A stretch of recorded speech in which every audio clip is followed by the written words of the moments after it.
Bang Joko Anwar, apa kabar Bang? Baik. Aduh Bang, gimana nih rasanya datang di Antara Heritage Udah lama Center? nggak ke Antara Heritage dan banyak yang berubah.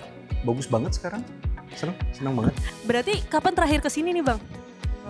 Mungkin 2 tahun lalu ini kayak baru setahun lalu ya berubah ya. Betul. Tapi bagus banget. Oke. Nah gimana Bang tadi perjalanan kesini tadi? Kebetulan nggak macet hari ini. Udah nggak sabar kesini sih ketemu sama kalian semua. Wah, Sekarang gimana bentuknya? Karena teman aku yang baru aja ke sini Antara Heritage bilang katanya banyak pameran-pameran bagus. Banyak betul barang-barang yang banget. display yang bagus. Dan aku suka melihat barang-barang kuno yang punya nilai sejarah. Jadi aku ada di sini hari ini. Nah Bang, ngomong-ngomong macet nih, kita mau ngingetin Abang tentang sesuatu, kira-kira inget gak nih Bang? Gimana Bang? Ingat. Ini Ini aku ceritanya. ketipu karena waktu itu mau ke Bandung dan yang seharusnya cuma 2,5 jam macet banget karena ada jembatan rusak kalau nggak salah. Jadi aku di jalan udah 7 jam dan karena lapar banget cari makanan nggak ada, beli leci di jalan. Ternyata bukan leci tapi rambutan yang digundulin, dibotakin jadi kayak leci. Oke. Ya ini bersejarah juga ini. Aku by the way suka banget ke museum. Terutama Modern Art Museum dan kan sering banget kalau di Modern Art Museum banyak foto ya. Pameran foto juga. Jadi aku seneng lihat foto. Seneng banget sih. Dan di antara kan banyak juga foto-foto Nah, bersejarah. pas banget nih kita mau ngajakin Abang buat lihat foto-foto yang ada di Antara. Kita akan ngeliat foto-foto yang ada di antara. Aku Betul. nggak sabar. Pasti Oke. yang sangat menyenangkan.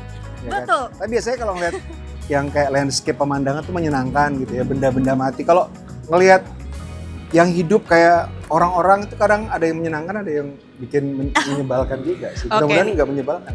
Ini lagi ada pameran Oh ini bagus banget. dari sih. BP Batam. Ini Nice. alam-alam juga sih Bang sebenarnya. Wow. Ini Waduk Tembesi. Iya. Ya. Kira-kira pernah ke Batam gak nih sebelumnya Bang? Aku ke Batam kebetulan sering karena di Batam itu ada studio film ya dan sering ke sana untuk syuting. Jadi Batam aku cukup familiar. Apa yang paling diingat dari Batam Bang? Yang paling aku inget panas satu, tapi yang kedua kayaknya karena banyak pendatang jadi kayak asimilasi berbagai macam suku dan itu jadi kayak gambaran Indonesia mini gitu. Menarik banget sih. Bang, ini kan Yes. gedung ini udah ada dari tahun 37. Ini Ya. tertarik gak sih untuk bikin film horor di sini Bang? Aku tadi begitu masuk memang tujuannya selain ketemu sama teman-teman untuk interview juga untuk minta izin sebenarnya karena next produksi aku kayaknya butuh gedung seperti ini. Jadi kalau misalnya diizinkan, alhamdulillah banget gitu bisa syuting di sini. Udah lama sih aku kepingin syuting di Antara dan ya mudah-mudahan. Boleh di-spill dikit Bang, idenya mungkin nanti apakah ada unsur medianya juga atau filmnya tentang apa? Kalau yang syuting di sini memang tentang sebuah kantor berita. Sebuah kantor berita, ada surat kabarnya juga dan menggambarkan situasi ruang redaksi gitu. Oke. Tentang satu surat kabar yang tanpa kompromi selalu memberitakan hal yang jujur gitu. Jadi Dan cocok flashback. dengan semangat dari Antara kan, gitu kan. Antara kan selalu yang jujur gitu. Siapapun penguasanya mereka tetap jujur. Gak ada tuh disusup-susupin sama apapun elemen-elemen politis, gak ada. Ya nggak sih? Iya dong, betul banget. Yes. Oke. Nah, ini kalau ngomong-ngomong soal media Bang, ini Ya. jadi inget masa lalu gak sih Bang? Kan kalau nggak salah emang Bang Joko dulunya juga pernah jadi wartawan nih. Aku pernah jadi wartawan dari tahun 2000 sampai tahun 2004 dulu di Jakarta Post. Harian di Jakarta Post. Desnya itu nasional, metro atau apa nih? Ada atau liputan apa yang paling Mas Joko inget? Pertama kali masuk aku di Des Nasional, banyak dulu nongkrongnya di Istana. 3 bulan setelah itu aku langsung diangkat jadi karyawan. Setelah diangkat aku nongkrongnya di di Polda Metro Jaya. Oke, baik. Di Polda Metro Jaya, dan banyak hal berkesan ketika nongkrong di Polda Metro Jaya cari berita. Dan beberapa dari pengalaman aku jadi wartawan di Polda itu aku masukkan ke film-film aku. Gitu. Jadi semua film aku pasti ada elemen yang aku alami sendiri, terutama ketika aku jadi wartawan. Boleh dong Bang di spill satu aja pengalaman yang mungkin sampai sekarang inget waktu masih jadi wartawan. Selain dulu gajinya kecil banget ya, jadi sampai kayak jam 11 malam selalu naik ke rooftop terus kayak ngerokok, kayak gimana ini hidup gitu ya. Tapi sekarang wartawan banyak uangnya ya, kalau zaman dulu tuh nggak ada. Amin. Tapi liputan yang paling aku ingat adalah waktu itu di Kampung Rambutan ada 5 orang yang dibakar karena diteriakin maling. Ini yang membuat aku langsung sadar bahwa budaya kekerasan itu di Indonesia sangat-sangat besar sekali gitu. Makanya film aku Pengepungan di Bukit Duri membicarakan soal budaya kekerasan di Indonesia. Yang akan tayang 17 April di bioskop. Nah kalau buat Bang Joko sendiri kondisinya tuh dulu dan sekarang apakah masih sama kalau penglihatan Bang Joko? Nah, situasi Indonesia. Yap. Nah, ini lucunya luar biasanya. Situasi Indonesia dari 20-an, 30-an tahun yang lalu dengan yang sekarang itu sama. Oh my God. Tidak ada yang berubah berarti ya? Ada pertambahan infrastruktur, of course. Kita ada nambah MRT, beberapa infrastruktur lain juga bertambah. Cuman dari segi mentalitas mungkin kita masih harus tetap memperjuangkan supaya terjadi perubahan dan kemajuan dalam hal etika ya. Etika di sini kan termasuk misalnya nilai. Kalau Indonesia dekat sekali dengan budaya korupsi kan. Jadi dari mulai yang paling berkuasa sampai yang rakyat sekarang budayanya adalah mencari jalan pintas untuk bisa menguntungkan diri sendiri gitu. Jadi memang budaya kita yang memang harus diubah, dijadikan sesuatu. Mungkin ada revolusi yang cuman kalau kita lihat sekarang kan memang mentalitas kita masih sama. Jadi mungkin itu ada PR buat kita untuk bisa membuat kita memiliki budaya dengan etika yang lebih baik. Nah ngomong-ngomong pemimpin, sekarang kita mau ajak Bang Joko nih buat lihat peninggalan terdahulu dari pemimpin-pemimpin sebelumnya. Oh iya, oke. Peninggalan dari pemimpin-pemimpin sebelumnya. Betul, utamanya di dalam di mana? Aku dalam bidang jalan media. duluan ya? Iya boleh, silakan. Sini aku tunjukin. Aku tunjukin. Wah udah banyak berubah ya sekarang, keren banget. Halo teman-teman, halo. Halo, saya Joko. Halo, Joko. lagi main Boleh selfie nggak? Salah. Oh, ini peran saya. Halo, apa kabar teman-teman? Iya. Baru datang lagi ke HC, bagus banget sekarang. Iya, gimana rasanya tuh dari lihat bawah tadi? Bagus banget sekarang, semakin langsung bagus dan tapi tetap terjaga semangatnya. Aja kan, Yes. ini mumpung kita ketemu nih, aku mau minta selfie boleh nggak? Oh boleh selfie. Handphonenya apa dulu? Oke, handphonenya mau ada lah, gitu ya. Oh keren. Iya. 3, 2, 1. Yeay. Ngomong-ngomong nih, Mas Jokan, Yes. kita punya games nih. Oh aku suka banget games. Oke, kita kesini kali ya. Yes. Apa Oke. nih? Bowling. Bukan, Oh, bukan. dulu. Kita gamesnya lebih ringan aja. Ini namanya Fate of Fact. Facts, gitu kan. Jadi kita bakal Good. ngulik jejak langkah Mas Jokan sebagai Jejak langkah, sutradara oke. film dengan menjawab apakah ini fakta atau palsu. Ya. Mungkin nanti bisa diangkat kali ya sambil ini. Ya. Kita start kalau gitu ya. Yes. Oke, ini pertanyaan pertama. Yes. Joko Anwar pernah jadi jurnalis. Fact. Fakta. Oke. Pernah bikin film pakai kamera HP. Fact. Oh, beneran pernah? Fakta. Beneran pernah ya? Benar. Oh iya. Terus sebelumnya nggak pernah punya cita-cita jadi sutradara. Fate. Aku dari lahir langsung action gitu, nggak nangis. Pertama kali diperagain kapan tuh berarti? Pas lahir langsung, pas lahir langsung gitu. Oke deh. Selanjutnya, Yes. nggak pernah mau tampil di film sendiri? Fake. Iya sih, kita sering lihat ya di film-film sebagai Iya, cameo. aku terakhir main tuh di Home Sweet Loan di Oh awal-awal. iya. Iya, Udah, jadi ini real estate agent. Terlihat deh. Itu aku. aku ingat-ingat lagi nih. Iya. Oke, next question. Film yang paling menantang adalah Pengabdi Setan. Film yang bikinnya Yang bikinnya paling menantang. salah, karena yang paling menantang itu Pengepungan di Bukit Duri yang akan tayang tahun ini tanggal 17 April. Oke, jadi kita bakal lihat salah satu karya yang sangat menantang dari Itu menantang banget dari pembuatan setnya, dunianya, terus ceritanya itu paling menantang. Oke. Mau Selanjutnya. panas juga, mau dikipasin? Waduh, boleh Panas tuh. ya? Lagi kemarau gini ya. Dingin banget. Oke, selanjutnya. Sering terinspirasi dari film-film Bollywood. Sering terinspirasi dari film-film Bollywood, pernah tapi nggak sering. Jadi salah, fake. Salah ya. Oke. Genre favorit Jokan adalah romance drama. Fact.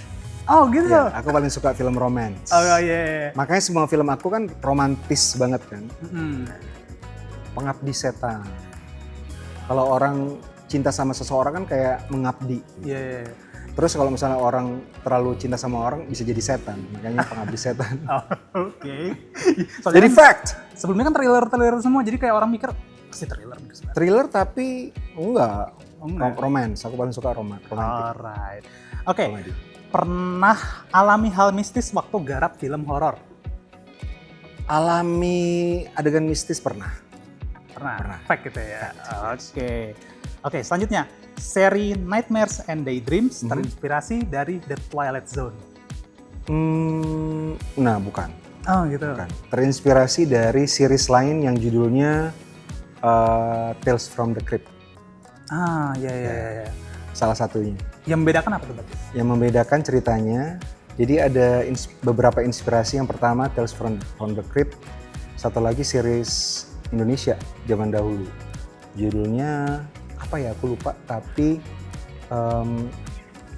yang aku ingat beberapa adegannya aku ambil untuk Nightmares and Daydreams. Itu dulu film drama TVRI. Kedepannya, Jokan bakal lebih banyak menciptakan karya genre thriller. Kedepannya? Yes. Enggak sih, fake. Ya. Enggak. Waduh, kita berarti nungguin Nungguin kejutannya apa? nanti ya. Iya, genre. Kejutannya nanti Iya. apa ya? Oke deh. Thank you ya Mas Jokan ya. Udah. Udah. Berarti kita sekarang bisa lihat-lihat lagi. Iya dong. Tapi belum udahan, nanti ada tiba-tiba ada aja. Tiba-tiba ada aja. Pertanyaan kayak gini. Jadi aku Iya bawa terus juga. ininya. Jangan loh. Buat kipas akun. Oh iya betul. Kita ngomong-ngomong Mas Jokan, kita punya printer dan juga mesin tik yang cukup antik ya. Iya, Itu aku suka memang banget. koleksi kita. Siapa tahu Mas Jokan bisa jadi inspirasi untuk ininya. Aku juga sering banget. Aku sekarang di rumah masih koleksi mesin tik dan kalau ngelihat mesin tik kayak gini, pengennya aku bawa pulang. Nih jadi ada beberapa mesin tik nih, Yes. Mas. Nah ini tuh udah dari zaman dulu banget. Nah kalau kita ngomongin soal nulis dan lain-lain nih Mas, dulu kan katanya ya, bener apa enggak nih kalau Mas Joko Anwar ini suka menulis film-film yang ditontonnya waktu di bioskop sampai mengoleksi sampai kelas 6 SD, benar nggak sih Mas? Sampai SMP, benar. Jadi aku tuh selalu kalau dulu nulis abis nonton film aku selalu tulis ceritanya lagi di buku catatan, buku tulis. Dan sampai dengan SMP kelas 3 tuh tingginya segini, ada kayak 30 cm ya yang aku tulis. Tapi nggak tahu kemana, mungkin karena dulu pernah kebanjiran jadi nggak ada lagi gitu. Oh berarti nggak pernah dibaca lagi ya Mas ya? Pengen banget sih baca lagi, mungkin ntar aku cari lagi deh. Oke. Kalau dari sekian banyak film yang ditulis sampai film terakhir, ini film apa yang paling susah nih Mas? Yang paling susah terus terang ini bukan karena aku mau nayangin ini film dalam waktu dekat, tapi Pengepungan di Bukit Duri itu nulisnya dari tahun 2007, jadi 17 tahun.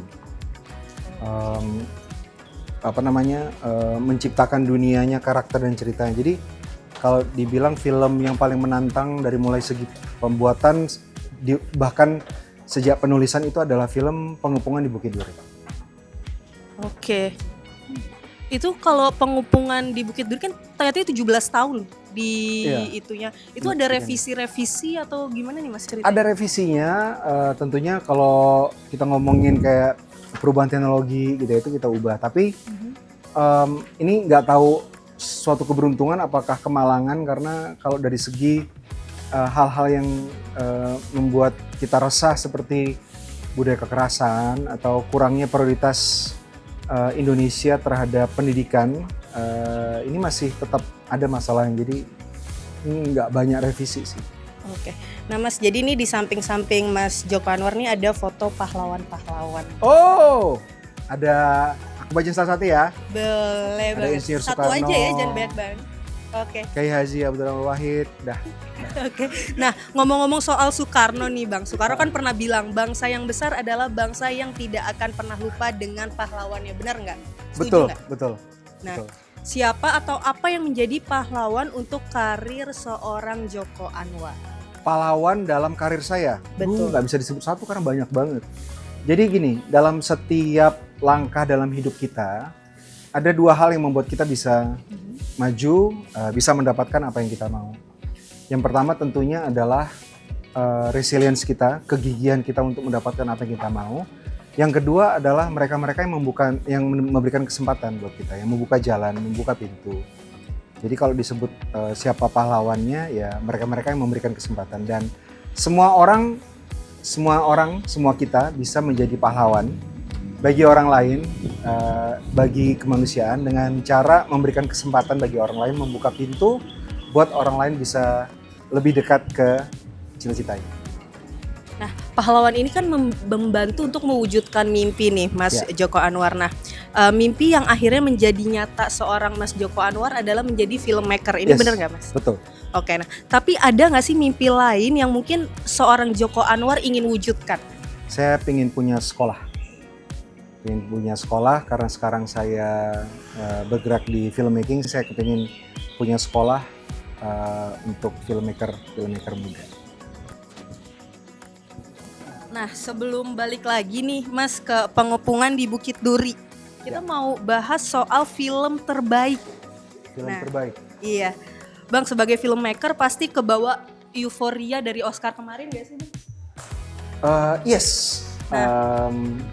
Kebetulan tahun lalu aku nonton lebih banyak film dari tahun-tahun sebelumnya, dan aku nonton film-film yang masuk nominasi Oscar kebetulan tahun ini. Jadi excited untuk melihat apakah nanti pemenangnya sama dengan yang aku jagokan. Oke.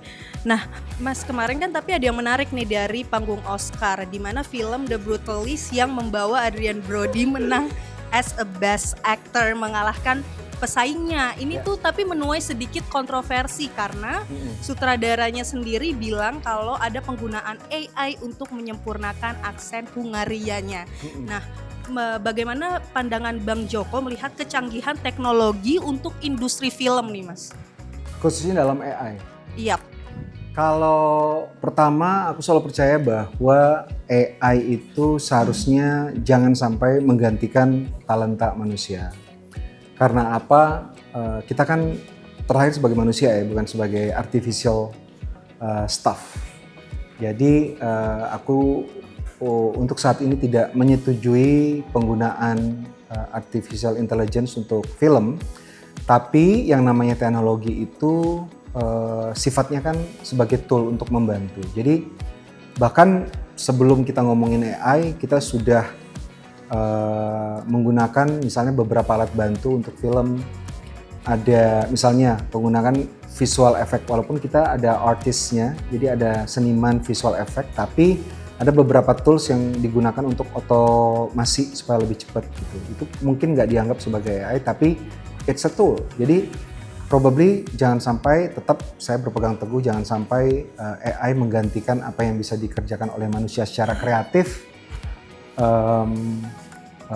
Jadi dalam hal ini saya juga belum tahu seberapa besar ya penggunaan AI di film-film yang memenangkan Oscar, tapi kalau secara stand saya tidak menyetujui penggunaan AI untuk mengganti kreativitas manusia. Nah, ngomong-ngomong soal aktor juga, kenapa sih Bang sebelumnya ini nyari aktor-aktor yang main di film pengepungan Bukit Duri ini susah dan berlayer-layer. Kenapa nih Bang? Betul banget. Mencari pemain untuk pengumpulan di Bukit Duri adalah salah satu step yang paling grueling, yang paling menantang ya.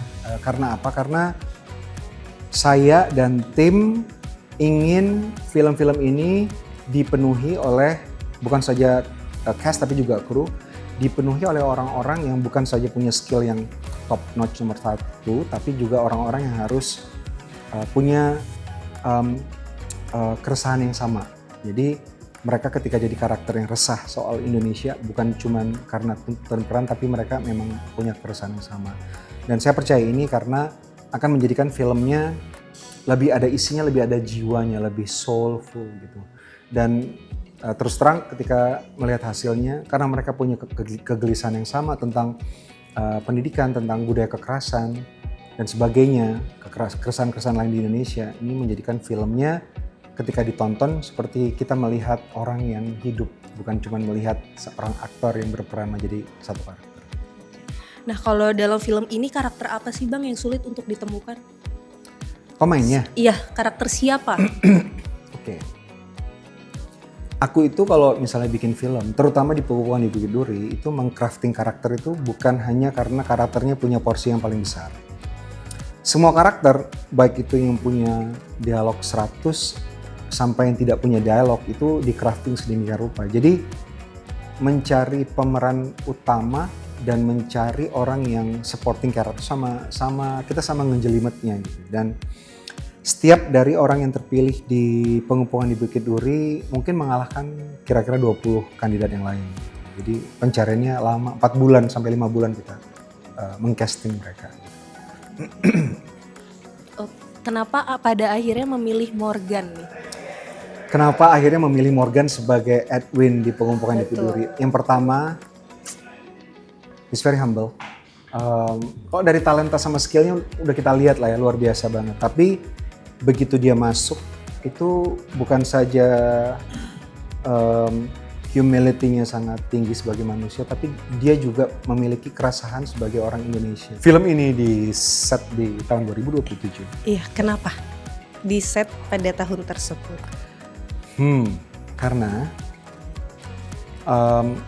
kami ingin film ini menjadi peringatan, menjadi warning.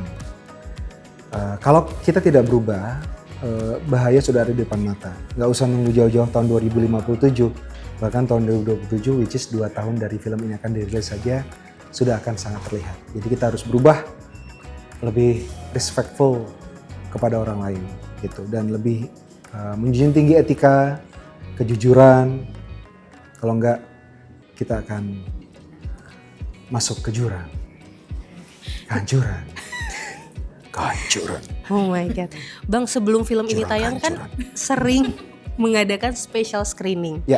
Nah, bagaimana respon dari orang-orang? Ya, jadi sebelum Pengepungan di Bukit Duri kita rilis tanggal 17 April nanti, kita sepanjang bulan ini sudah melakukan special screening. Yang kita undang adalah orang-orang yang kita percaya memiliki keresahan yang sama terhadap isu-isu yang disuarakan di perfilman ini. Kita mengundang pengajar, guru SMP, SMA, dosen. Kita juga mengundang teman-teman yang bergerak di kegiatan aktivisme sosial dan politik. Dan mereka-mereka yang mungkin secara isu directly emosional terlibat di film kita, dan kita undang, kita screening, dan setelah itu kita biasanya menciptakan diskusi. Jadi yang paling penting sebenarnya diskusinya, dan dari diskusi itu respon mereka, merasa bahwa film ini patut banget untuk disuarakan, patut sekali untuk ditonton karena menyuarakan banyak sekali keresahan di Indonesia, tapi dibalut dalam kemasan yang tidak menggurui dan tidak bikin capek nontonnya, karena filmnya dibungkus dalam genre film yang enak untuk diikuti, yaitu drama, thriller, dan aksi. Jadi nontonnya aku nggak bakal bilang asyik, karena mungkin banyak adegan yang bikin distress, tapi gampang untuk diikuti, dan setelah mereka selesai nonton mereka bisa memiliki banyak sekali bahan untuk dipikirkan dan untuk berefleksi. Nah, kan kalau kita lihat isu yang paling Bang Joko soroti akhir-akhir ini dan mau buat sekolah juga itu kan soal pendidikan, Ya. Bang. Menurut Bang Joko sendiri pendidikan yang ideal itu seperti apa sih, Bang? Pendidikan yang ideal itu yang pertama adalah pendidikan yang bukan cuman jadi tempat transaksi belajar mengajar, tapi juga sebuah tempat di mana terbentuk karakter. Jadi bukan saja tempat belajar mengajar, tapi juga pembentukan karakter. Karakter apa? Karakter sumber daya manusia yang akan mencerminkan karakter dari bangsa. Jadi harus ada beberapa kondisi tentunya yang harus dipenuhi supaya ini bisa terjadi. Yang paling gampang adalah kondisi di mana tenaga pengajar bisa memiliki kenyamanan dan keleluasan untuk bisa menjalankan tugas mereka sebagai pendidik ya, bukan cuma sebagai pengajar tapi juga sebagai pendidik. Tentunya kita harus bisa membuka mata bahwa banyak sekali tenaga pengajar yang belum bisa bahkan untuk hidup secara dasar aja basic banget, memenuhi kebutuhan mereka juga sangat susah. Bagaimana mereka bisa punya keleluasan untuk bisa memberikan dedikasi yang terbaik yang bisa mereka lakukan ketika mereka harus jalan 6 km dulu, 10 km dulu dari tempat tinggal mereka ke sekolah misalnya, dan itu pun hanya digaji sebagai tenaga pengajar honorer 200-300 ribu misalnya. Ini yang sangat ekstrim, tapi yang kecil-kecil juga masih jauh dari sesuatu yang bisa dianggap ideal gitu. Yang kedua juga sekolah harus bisa, sistem pendidikan kita harus bisa melindungi siswa. Jadi memberikan perlindungan kepada pengajar dan juga kepada siswa. Artinya apa?